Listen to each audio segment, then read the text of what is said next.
My name is Jay Sugarman, and I want to welcome you to Museum Open House. This ongoing series features and highlights many of the outstanding museums and other cultural institutions. The main purpose of most programs is to inform viewers about current and upcoming exhibits, various programs, resources, and other opportunities that are available for the general public. Today, via Zoom, we're fortunate to have as our guest Millie Gonzalez and Leslie Starobin from Framingham State University. Millie serves as the Dean of the Whittemore Library, and Leslie is a Professor Emerita of Art. They're both here today to inform us about a very important, powerful, and extremely informative exhibition entitled Americans and the Holocaust, which is on display at the Whittemore Library until October 11th. Created by the United States Holocaust Memorial Museum in Washington, D.C., in partnership with the American Library Association, this traveling exhibition asks two main questions. What did Americans know about the Holocaust, and what more could have been done? During the program, we're finding out why and how the exhibition came about. We'll go on a behind-the-scenes tour, and in the process, come to better understand and appreciate what Americans knew and did during World War II and the Holocaust. In addition, Leslie will share a related display of her outstanding artwork that consists of still life photomontages documenting the memories, experiences, and journeys of refugees and survivors of the Holocaust who came to America. Let's start by meeting Millie and Leslie and then learning all about Americans and the Holocaust. Welcome. So delighted you're both able to be here. A pleasure. Last week I had the wonderful opportunity to visit the exhibition, have been telling lots of friends and families that they need to go see it, and strongly encourage viewers to do the same in the next couple of weeks. Eager to hear more about it and have you inform viewers. And to that end, Millie, would you please start by sharing why and how the exhibition came about, please? Well, thank you, Jay. I appreciate the time to talk about the exhibition. So the Americans in the Holocaust traveling exhibition is actually a traveling exhibition based off of an exhibit that is at the U.S. Holocaust Memorial Museum. So that's a 4,000-foot exhibition, and the traveling exhibition is 1,000 feet. So this is the second cohort. Previously, 50 libraries were chosen, one from every state. And I had applied to receive the grant, and I didn't get it. So I was determined that the second time around that it was offered that Framingham State would be receiving the grant, and we did. I'm so very happy about that. So as you mentioned, the grant and the exhibit is a collaboration between American Libraries Association and the United States U.S. Memorial Holocaust Museum. So it is a traveling exhibition, and we are the only library in Massachusetts that features the traveling exhibition during this time. For those who haven't the chance to visit yet, would you please provide an overview of how things are laid out? We'll enjoy some images as well, but what viewers and others can look forward to seeing?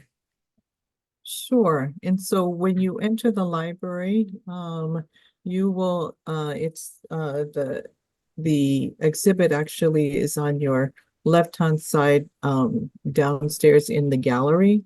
But even before you go downstairs to view the exhibit, we have some cases that contain artifacts from the university archives. We have also a case full of artifacts from a Framingham resident Those are artifacts of her family and also reflections of what they experienced emigrating or trying to immigrate to Cuba. And and it was also a very troubling time. So that's a very powerful case. Also on the first floor, we have Professor Leslie Starobin's beautiful artwork on display. And so we have, just in terms of putting everything in context, it prepares um, the viewer to experience what the time period is like once they enter the gallery. That's when they experience the exhibition. So if you wanted to show a couple of the images, so the traveling exhibition is right in the gallery. Also within the gallery, we have just striking panels and each featuring different stories, right? For example, what you're looking right now is the experience of Jesse Owens at the 1936 Olympics. We also have stories of which are important. The sentiment, the polls capturing the sentiment of Americans during this time period, whether or not they welcomed, they supported Jews, or for example, they wanted to end the persecution of Jews overseas. But the tension that at that time American had a very isolationist policy, so there was so much bureaucracy. So um, the polls actually demonstrated that Americans at that time did not want Jews to emigrate to the United States. You also see some interactive kiosks, and that I think is a wonderful feature of the exhibit. So you can scroll, for example, to view different newspapers and to see what actually was being written during that time. And one of the things that the exhibit tries to make clear is that the Americans did know what was going on. They were aware of the persecution. They might have not been aware of the massacre and killings that were happening in the 1940s, for example, but there was a lot of information already out there about what was going on. So these interactive kiosks give a lot of information. Yeah, this one about the newspapers was most striking to me. Spent a good bit of time both locally in this area and beyond, and just seeing how much was being reported and for how far back as well was just eye-opening for me. Definitely. And so there's just a number of striking photos and stories. So it really brings their stories alive. And so, for example, you can spend so much time just reading everything in each of the panels, or you can quickly just get a sense of what is going on and then just reflect upon it and go attend go over the panels over and over and over again, because you see something new all the time that you experience the exhibition.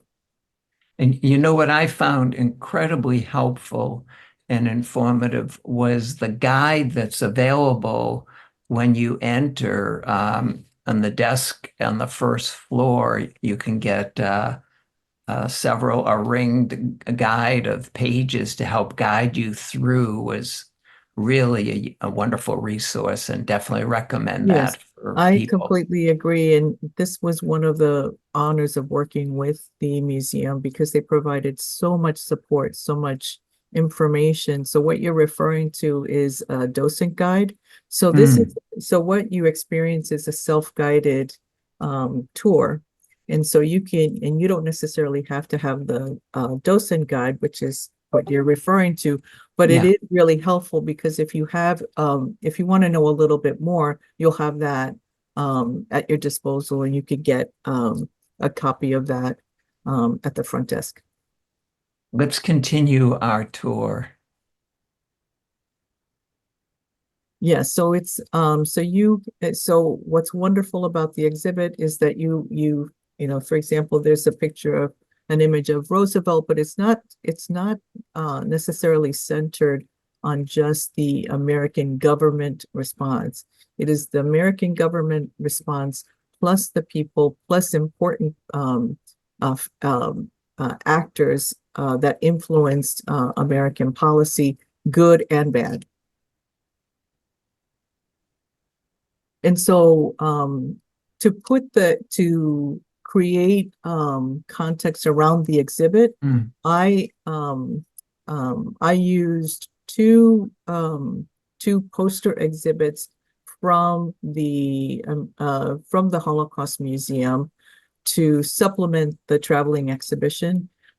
This particular one is really powerful. It's the American Witness.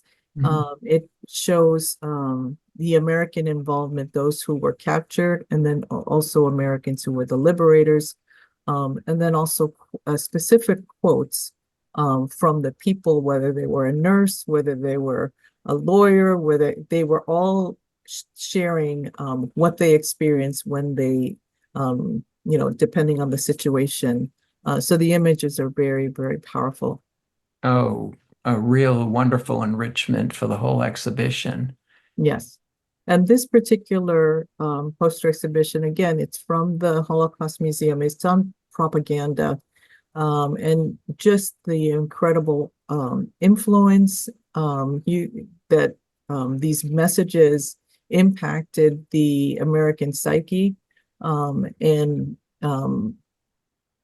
you know, the lessons learned about using this type of manner to change public perception, we can see, you know, it mirrors what's going on today.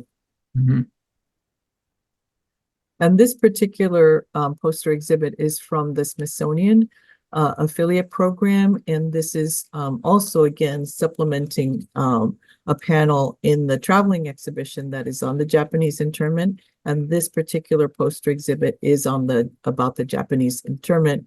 And more importantly, what kind of lessons can we learn from what happened to Americans during that time period?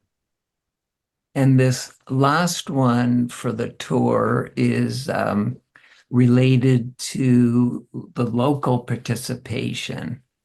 Yes, and so this is a case from that our university archivists put together. This is one of several cases, and it's just, you know, just wonderful stories of and what it's really important as told through the Gatepost, and the Gatepost is the student newspaper.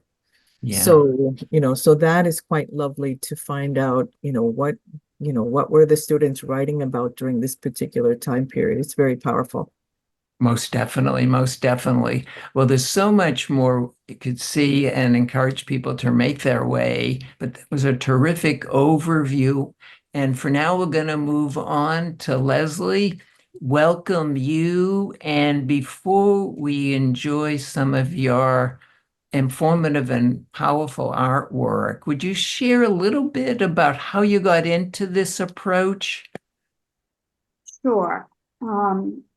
I was going to say maybe about 20 years ago, as the recollections of the Holocaust began to fade, I sought out refugees and survivors, including relatives and friends, and I interviewed them about their journeys of hope and flight.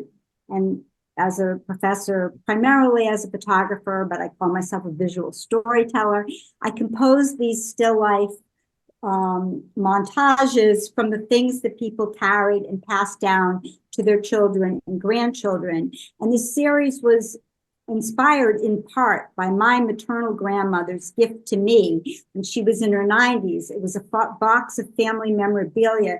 And I don't know if you can see it, but I put a piece of one of the first pieces I did on the wall behind me. Contents of this box was an envelope from a post office in Kyiv, Ukraine. And my grandmother told me that I could never throw the envelope out because it was the last address my grandfather, her husband, had for his family in Ukraine, and they disappeared during the Second World War. So hence the title of this series was The Last Address. And as things usually happen, I had this particular piece on my wall, and friends would come over and say, you know what my parents gave me? And I guess we could go to the next one here. And of course, my grandparents really did not, because they were already in the United States. They never really know in detail what, happened to their family. But in this particular case, a friend of mine, his name is, he lives in the Boston area, Michel, he's from France originally, invited me over on a Sunday morning and said, let me show you what my parents say. And he pulled his father's French resistant cap off a shelf, and he put it down on a round, lazy Susan that Michel inherited from his parents. And you see the background there, that sort of browny kind of faded color with, you can see all the marks from the wet cups there.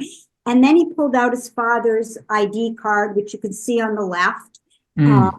French resistance. It was issued after the war in 1958. And if you look closely, you see his father's birthplace, Munich, Germany, his date of birth, etc. And then he pulled out family photographs. His father was from a neighborhood right outside of Munich. And that's a picture of his father and Michelle's aunt, his father's younger sister. And as I do with all of these, or all of the works that I created, there's, about 40 overall in the series. I start by asking, the family something about their story. And then in my mind, I'm starting to think about which objects help to tell the story visually and which objects are visually, interesting.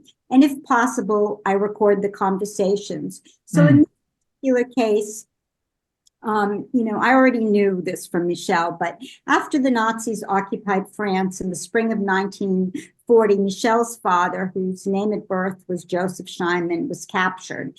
The family had moved to northern France in 1933 after the Nazis took over Germany. And so his father was fluent in both French and German without accents. And after escaping, his father joined the French resistance, and he was assigned a French Catholic name. His nom de guerre, the first name, was André. Well, in 1943, the Nazis arrested André again when he was spying for the French resistance. He was imprisoned in Paris and then sent to a concentration camp in northern France where political prisoners were sent. So they were arresting him as a political prisoner, not as a Jew, and they never found out that he was in fact a German Jew. And a quote from Michel, which I thought, and lastly, I should add, his father ended up in Dachau, from where he was liberated. And Michel says, quote, "My father, unlike Jews who went to the death camps not knowing why they were being persecuted, my father knew. He was truly an enemy of the Reich. He knew why he was resisting, he knew why he was fighting, and he knew it wasn't just life and death for him, but for the Jewish people in all of Europe." In 1945, the American troops liberated Dachau and André was freed. And as Millie showed us in the Whittemore Library exhibit, there's a section called Liberation, which is very powerful. And on display is a film still taken by a US serviceman who liberated Dachau. This graphic black and white image is visual evidence of the Nazis' final solution and what André both experienced, witnessed, and survived. A few months after he was liberated, André was never able to regain his childhood name of Joseph, changed out of his civilian clothes, and he put on his camp uniform once again to pose with a snapshot. If you look at the top rim here of this cap, you can see him. On the back of the picture, he penned the season the picture was taken, summer. He penned it in French, not German, his first language. and he wrote the year 1945. So that's just also to let you know that every picture a family shows me or an individual show me, I flip it over. And if there is a detail that's important and gives historical context to the picture, I try to include it. I photograph these with a old-fashioned, you might say, real film camera, a medium format camera, and I add, some of these things, digitally. So you can Well, move. there's so much more. I'd want to hear about your process, about the family's reaction to the artwork you produce. But for the sake of time, definitely want to at least hear one more story. Could you please share the background of this artwork? Yes, so this is like the other one was a series of 4. This is also a series about this family of 4. So an American college professor inherited a library his parents transported from Berlin to Shanghai, the last port of refuge open to Jews fleeing Nazi Germany in 1939. And jammed into the Tischler's steamer trunk were a few hundred newly minted books. You see one here in this composition, and a cache of photographs and negatives, including this portrait of a young Helmut Tischler photographed in the years right before the Nazis took power. He stares back at the viewer with confidence. And his son, Framingham State University's professor, now a professor emeritus, Henry Tischler, told me a little bit about his parents and his father's experience. Quote, during the early years of the regime, my father was able to work because he didn't look Jewish. He had blue eyes, and something as a professor of photography, I'll add, from a black and white or sepia image, we can't discern someone's eye color. When he walked into the store, he had to salute Heil Hitler. So that ploy by the salesman ended on November 9th, 1939. Professor Tischler explained, quote, my family's story begins on Kristallnacht, the night of broken glass. The SS arrested my maternal grandfather and took him to Dachau. That's the same concentration camp where Andre, the man before, in the image before, was liberated in 1945. Tischler said in 1938, it was a prison, not yet a concentration camp. I'll just add for the viewer, we saw the console with the media pictures. That's really powerful because there's a whole section in the exhibition from the Holocaust Museum in DC about how German terror shocks Americans. And it's about this event, the Kristallnacht. Another section of the exhibit presents the challenges of escape. So if I have a couple more minutes, I'll just tell you a little bit about the Tischler family's challenges to escape. So a few months after the Nazis incarcerated Professor Tischler's grandfather, they released him on the condition that he flee the country immediately. So I asked Professor Tischler, why was Shanghai their destination? I knew why, but as a way to get the conversation going, Professor Tischler said, why Shanghai? The Japanese had invaded China and there was no passport control set up yet. So for about 11 months, these displaced Jews from Germany went there, and then that door closed. From Shanghai, my father wrote back to the welfare agency for Jews in Germany, and you can see the letter right here in the composition. And they answered him, Herr Tischler, we've received your letter of April 2nd of 1940, and we're sorry, but there's nothing we can do for your request. So Professor Tischler, whose name was Henry, said that his father wasn't a scholar, as we know. He wasn't even wedded to books. He wasn't even educated because by the time he was old enough to enter the university, the doors had been closed to German Jewish students. But, Henry kind of flippantly said, but of all things you would take when you're fleeing, hundreds of books. Then he explained to me why his father may have taken the books. They weren't allowed to take, it was a tiny amount of money they were allowed to take out of the country and none of their assets. And he speculated that his father hid American dollar bills in the books, and there were hundreds of them. He glued the pages together, and he knew that on certain pages, in certain books, there was a dollar bill, which was quite valuable at the time. And that way he was able to smuggle the contraband out of Germany. And Oh. one thing, when you're looking here, you don't see a dollar bill, they're gone, but you see Chinese money. And Professor Tischler told me that his father rented out for very modest amounts of money his classics to other German Jews waiting out the war in Shanghai. And the Tischler family had to wait until 1949 to receive permission to immigrate to the United States as refugees. That's fascinating. And I know there are a number of other pieces on display. Encourage people when they're visiting to take it all in. You know, in the few minutes we have left, just would appreciate a quick reflection from each of you of something you learned from the exhibition that you didn't know before or surprised you. Because there's so much I know I'm still processing, but just one thought, Leslie, and then we'll hear from you, Millie. Well, I have lots of thoughts, but I think that one of the things that really stood out to me is the presentation that you could be a 14-year-old American today, or a 16-year-old, or an 18, or maybe 25. I can't really put myself completely in the category because, you know, I came to this being very aware of the war at a pretty young, you know, not at as young of an age as my husband, whose parents are survivors. But, you know, certainly by middle school, I had a very good sense of the war and what happened to Jews in Europe. And I did have family members that made it to the US, and those small amounts of people allowed to be refugees.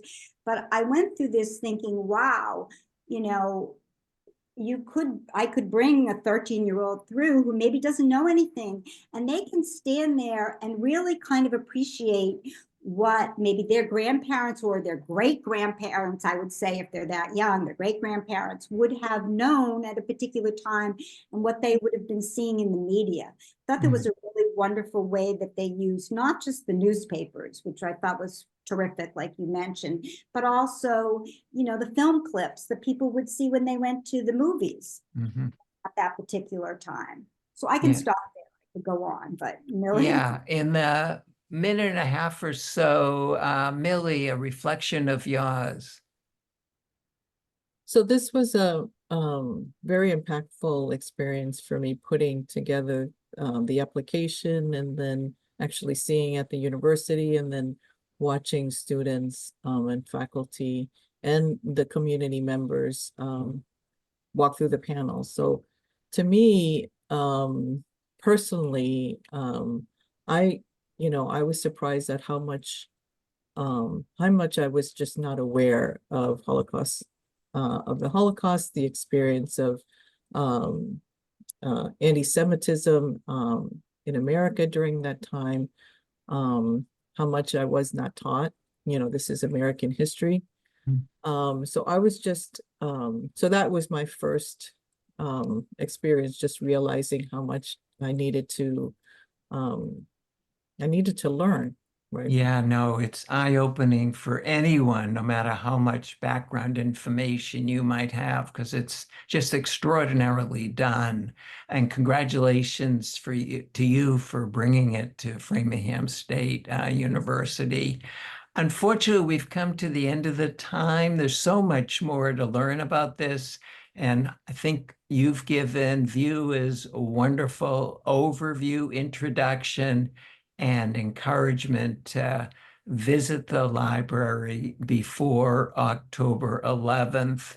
We'll have some references, contact information for the library, the exhibition, and Leslie in the credits, and definitely, once again, encourage people to make their way to the exhibition. Just thanks again to both of you for taking your time, and continued success with future endeavors. Likewise, thank you. Thank I also you. want to thank those of you watching for joining us, and hope you'll be able to tune in next time.